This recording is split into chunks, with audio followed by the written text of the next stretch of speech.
Une fois n'est pas coutume. Aujourd'hui, Truffe et Machin s'ennuient. Ils ont beau réfléchir, rien n'y fait. Ils sont à court d'idées, en panne d'aventure. Alors ils attendent patiemment. Pour faire passer le temps, ils s'assoient en haut de la butte qui surplombe le chemin de fer, près de leur terrier. Ils regardent passer des trains imaginaires. Les vrais tutous, ça fait belle lurette qu'ils n'empruntent plus la vieille ligne. Pour être précis, c'était à l'époque qu'ils circulaient encore. Un poil avant autrefois.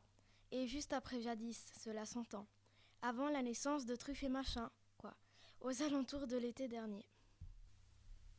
Bref, ainsi défilent, dans leurs pensées, locomotives à vapeur et wagons de marchandises, trains électriques et autres Michelines du dimanche jusqu'au moment où Truffe ressent des picotements derrière les oreilles. Il se redresse et se concentre, car, il en est certain, une idée est en train de germer dans sa tête. Machin, lui, le coupe dans son élan. J'ai faim, Truffe. Oh, Machin, pourquoi faut-il que ton estomac crie toujours famine dans les moments délicats? J'avais une idée en tête, et maintenant, à cause de toi, voilà qu'elle s'est évaporée dans la nature.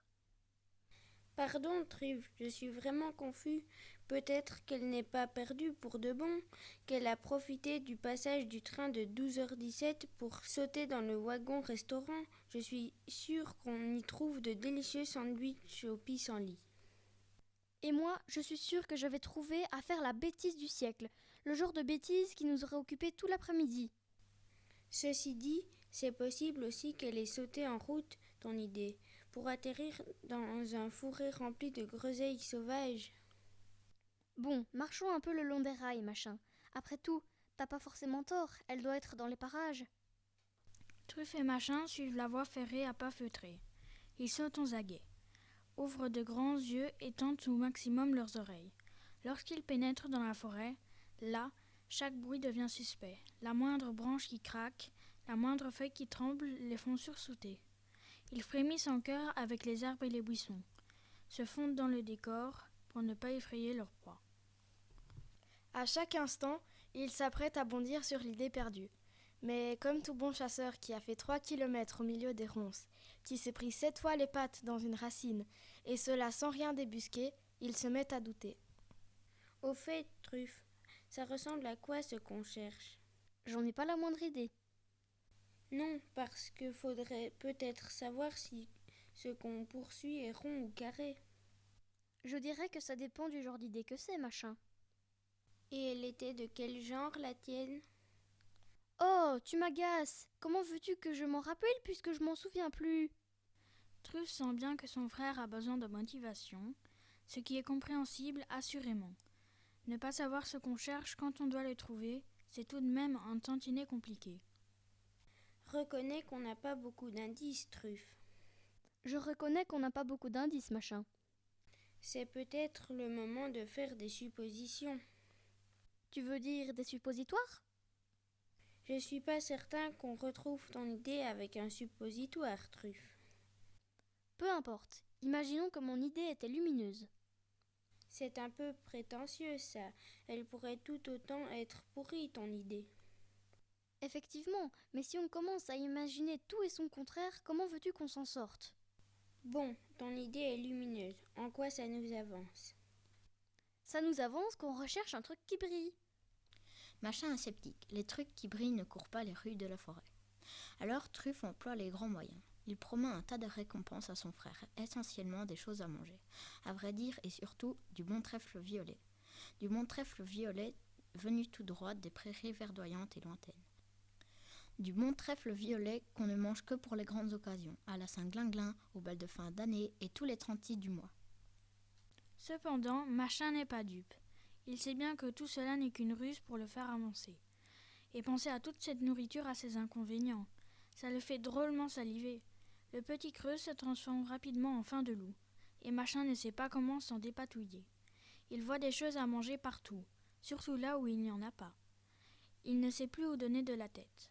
Il croquerait même les oreilles de son frère s'il n'était pas un minimum civilisé. Truffe, écoute-moi. Imagine que ton idée ne soit pas si bonne que ça, qu'elle nous attire juste des tonnes d'ennuis dont on n'arrive pas à se dépêtrer. Imagine un peu, hein. Tu crois pas qu'on se sentirait un peu bête de l'avoir retrouvée? Et puis, t'as pas l'impression qu'on s'éloigne carrément de chez nous? que la nuit pourrait nous attraper d'un seul coup et nous faire perdre notre chemin? Et qui te dit que tout ça, c'est pas juste un sortilège lancé par une sorcière planquée dans les sous-bois? Elle nous attire avec une idée lumineuse qu'on croit avoir perdue, et v'là, ni une ni deux, on se retrouve déguisés en terrine. En terrine, t'imagines? T'aimerais ça, toi, servir de pâté aux sorcières du dimanche? Ou pire, elle en veut à notre pelage pour nous transformer en chaussons, des chaussons chauds et doux pour l'aider à passer l'hiver, des chaussons qui finiraient par sentir le bouquetin tellement la vieille sorcière pue des pieds. T'aimerais ça, toi, sentir le bouquetin jusqu'à la fin de ta vie, de chaussons, hein, le bouquetin? T'as si faim que ça, Machin? Horrible. Truffe et Machin ont marché si longtemps qu'ils sont maintenant bien loin de chez eux. Machin a l'estomac sérieusement dans les talons, et puis la nuit s'installe tout doucement. Il aurait presque envie de faire demi-tour quand Truffe aperçoit une lueur tapie sous un foncier. Machin, tu vois ce que je vois? Ce truc phosphorescent n'est pas comestible, Truffe. C'est mon idée, tête de cloche. J'ai pas du tout envie qu'elle finisse dans ton estomac. Eh ben, elle a l'air sauvage, ton idée. Ça m'étonnerait qu'elle se laisse attraper comme ça. En tout cas, compte pas sur moi pour sauter dans ce buisson plein d'épines, surtout pour du trèfle dont je verrai jamais la couleur. Enfin, Machin, soyons subtils. Il n'est pas question qu'on saute dans ce buisson. Truffe n'en croit pas ses yeux, ni ses oreilles. Lui qui commençait à perdre espoir, voilà qu'un miracle se produit. Qui aurait pu penser qu'ils avaient une chance de retrouver la trace de cette idée capricieuse? Il n'y a pas de doute, c'est un véritable miracle, ou un véritable coup de bol. C'est selon. Quoi qu'il en soit, Truffe est fier, et il a un plan du tonnerre pour amadouer son idée. Il s'en approche discrètement et se met à lui parler d'une voix fluette et rassurante. Petite idée lumineuse, je suis ton maître, je t'ai inventé et tu t'es échappé. Sans doute avais-tu tes raisons, alors je ne t'en veux pas. Mais maintenant, c'est l'heure de rentrer à la maison. Tu ne vas tout de même pas coucher dehors, au milieu de cette nature hostile et humide, alors que j'attends que tu te rappelles à mon bon souvenir. Allez, viens petite idée lumineuse, ne fais pas l'andouille. Pendant que son frère essaye d'apprivoiser le truc phosphorescent, Machin découvre des murs à 2 pas de là. Autant dire qu'il ne se fait pas prier. Il en engloutit quelques poignées pour faire taire sa faim de loup. Puis il fait des réserves. Il serait bête de ne pas en profiter, au vu de ses grandes poches et de son filet à papillons. Truffe, quant à lui, commence à perdre son sang-froid. Ah, tu veux jouer à ça? Je vais te montrer les bonnes manières, moi. Le truc phosphorescent, les bonnes manières, ça n'a pas l'air de l'intéresser. Il n'est pas stupide. Quand il sent le danger approcher, il s'envole. Truffe, ton idée, elle a des ailes. Je te le disais bien que c'était l'idée du siècle, Machin. Ça va pas nous simplifier la tâche, à moins qu'on arrive à se transformer en pigeon. Elle a pas l'air de voler très haut non plus. On gagnerait peut-être un peu de terrain si je montais sur tes épaules. Comme un cavalier fou sur sa monture, Truffe fait des grands gestes pour rattraper le truc volant. Machin, lui, a bien du mal à suivre le mouvement. Pour tout dire, ils ne sont pas coordonnés pour un sou. Quand son frère penche à gauche, Machin vire à droite pour ne pas se prendre les pieds dans le tapis. Et lorsque lui vire à gauche, Truffe penche à droite, inévitablement, jusqu'à ce que le sol se dérobe sous leurs pattes et que le truc phosphorescent disparaisse pour de bon. Mais tu conduis comme un pantin, Machin, c'est pas possible. J'aimerais bien t'y voir, toi, avec une paire de fesses sur le nez. Et puis, mon filet est fichu. Ah, parce que bien sûr, monsieur s'est encore encombré d'ustensiles qui ne servent à rien. Si t'es pas content, Truffe, t'as qu'à l'attraper tout seul, ton idée pourrie. Mais c'est peut-être bien ce que je vais faire, figure-toi. Et puis, elle n'est pas pourrie, mon idée. Elle brille et elle vole. Je suis pas sûre que les tiennes puissent en dire autant. Au moins, les miennes, elles se sauvent pas à la moindre occasion. Elles sont disciplinées. Tu sais ce que c'est la discipline, Truffe, la discipline. Tu parles, elles risquent pas de s'échapper, tes idées. Elles sont aussi ramollos que des limaces à la retraite. Truffe et Machin sont véritablement fâchés. Cependant, ils ont bien du mal à rester en colère longtemps l'un contre l'autre. Passé 3 minutes, ça les démange de se réconcilier. Ils se forcent un peu à bouder pour marquer le coup, se regardent de travers en essayant de ne pas trop loucher, mais ça tourne vite à la partie de grimaces. Et se faire des grimaces, c'est comme se dire pardon. C'est comme se dire pardon, mais en mieux. T'as déjà essayé de toucher ton nez avec ta langue, Truffe? C'est impossible, machin. Impossible comme attraper son ombre. Pire. La nuit est maintenant tout à fait tombée. Les lapins rentrent chez eux silencieusement en longeant le chemin de fer. Ils pensent à leur terrier chaleureux, pas plus grand qu'une boîte à sardines. Ils sont pressés de s'y blottir parce que la journée a été éprouvante et que les aventures, c'est bien aussi quand ça s'arrête. Ils pensent tellement fort à leur lit douillet qu'ils se mettent à courir pour les retrouver plus vite. Ils se mettent à courir comme ça, sans concertation, comme s'ils avaient une sorcière à leur trousse. Une sorcière qui en voudrait à leur pelage, pour en faire des chaussons.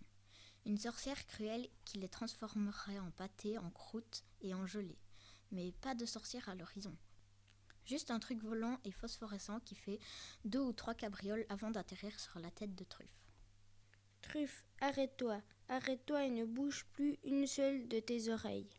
Quoi? Tu me fais peur, machin. Tais-toi donc et aie confiance. Tu vas faire le mort. Ça me plaît pas du tout, ça. Le mort comment? Le mort debout. Ferme les yeux. D'un geste gracieux et assuré, Machin expédie son filet tout fichu dans les airs. En accompagnant son mouvement d'un bruyant « C'est fini la cavale !» il capture avec panache le truc phosphorescent, ce qui fait sursauter la forêt bien évidemment. Pendant un moment, les lapins admirent leur minuscule prisonnier qui rayonne dans la nuit. Il éclaire leur visage ébahi et victorieux, en bourdonnant de mécontentement. Comme tout bon prisonnier, il tente de s'échapper encore en passant entre les mailles du filet. Alors Truffe le prend délicatement dans sa patte et l'observe de près. Il le regarde droit dans les yeux en attendant qu'il se manifeste. Le truc phosphorescent reste muet comme une carpe. Alors rien, machin. Je ne me souviens toujours pas. Je dois pas appliquer la bonne méthode. Si tu veux mon avis, Truffe, y a pas 36 solutions. Une idée, ça vient de l'intérieur. Et le seul moyen pour qu'elle revienne, c'est qu'elle y retourne. Je suis pas sûre d'avoir compris. Il faut que tu l'avales. Machin est tellement persuadé de ce qu'il dit que Truffe finit par douter. Certes, ça le dégoûte un peu d'avoir à ingurgiter ce drôle de truc qu'il est, mais au point où il en est, il n'a plus grand-chose à perdre. Ainsi, il ouvre grand la bouche et se met à la tâche. Machin est impressionné devant tant de courage, d'autant que ça ne semble pas très appétissant. Alors, C'est pas si mauvais, machin. Ça a un peu le goût de noisette, si tu veux savoir. mais l'idée, tu t'en souviens maintenant? Non.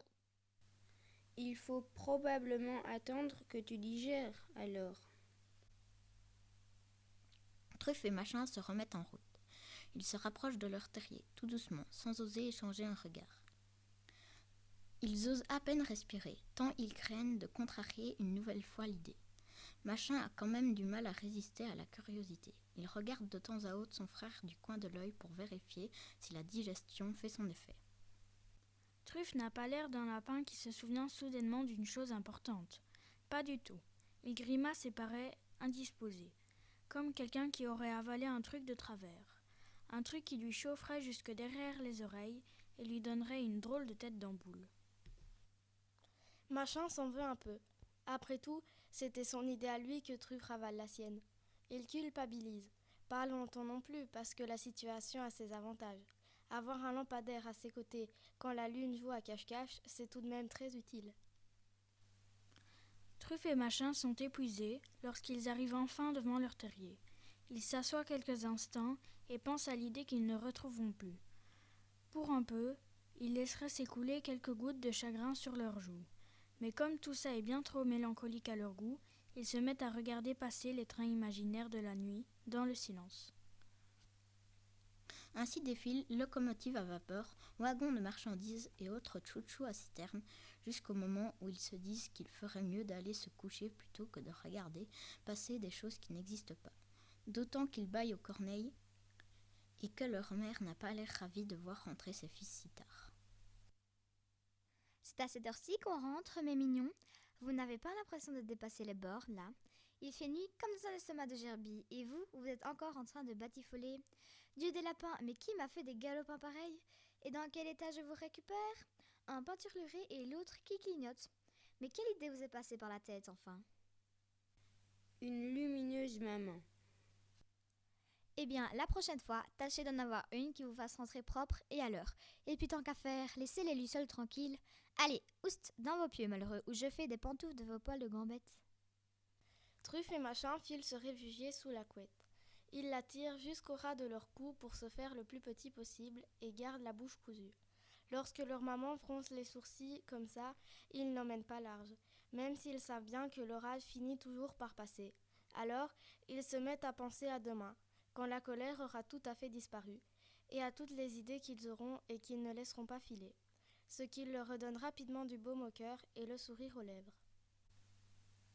J'ai faim, Truffe. Tu sais ce que c'est qu'une luciole, toi, Machin? Ça se mange? Mais ma parole, tu penses vraiment qu'à ça, hein, toi?